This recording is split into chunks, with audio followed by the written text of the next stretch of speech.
Hello,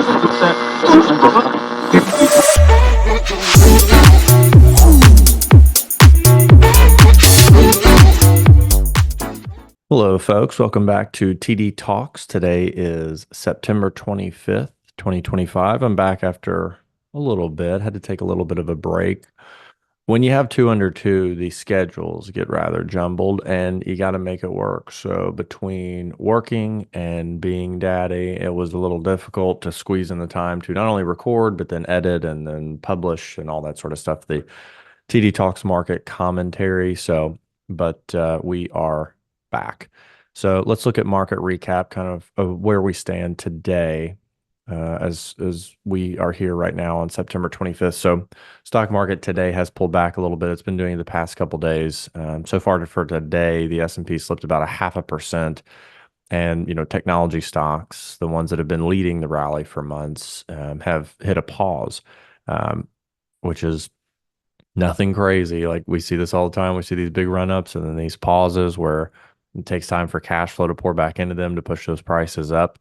And so we're in one of those pause periods. In my opinion, I like it as a buyer.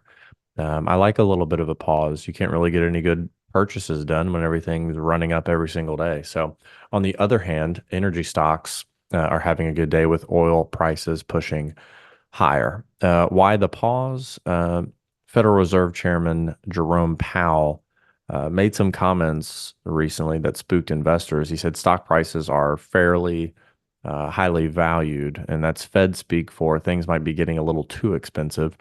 The market heard that and cooled off. We also got housing data that surprised almost everyone, myself included. New home sales jumped more than 20% in August. That's a big, big move.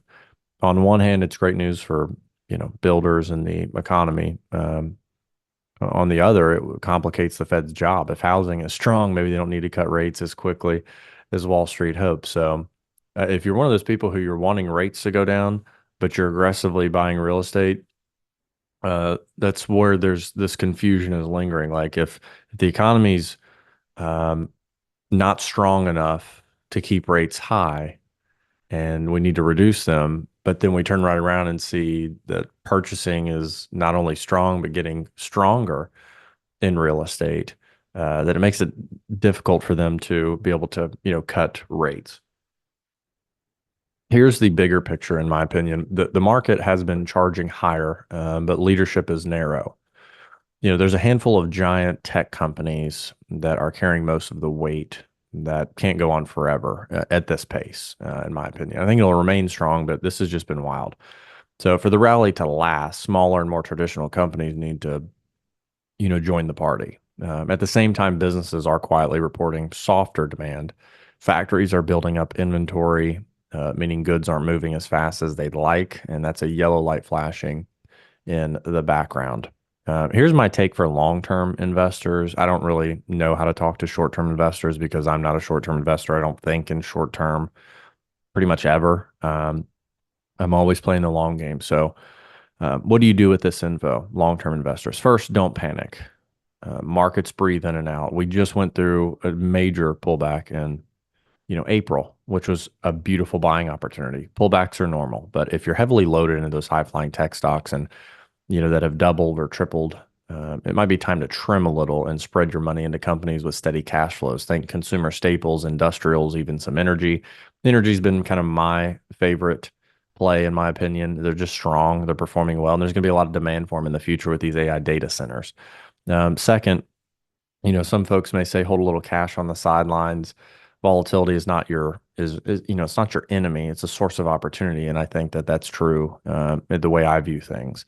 The best investments often come when others are running scared. And so that could mean holding some cash aside, not too much, but holding some cash aside for some buying opportunities.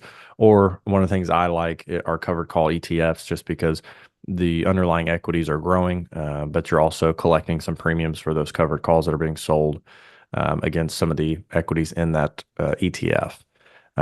So here's my challenge to you today. If you look at your portfolio and you ask yourself three simple questions, what happens if inflation doesn't fall the way everyone expects? What happens if the economy slows more than the experts think? And what happens if the Fed hesitates to cut rates? If you don't like the answers, it's probably a good time to start making some small adjustments, nothing major, but some small adjustments. That's the way I'm viewing this. I'm making some small trimming adjustments because you don't want to wait for headlines to force your hand and it's, too little, too late. Or as Def Leppard says, too late for love.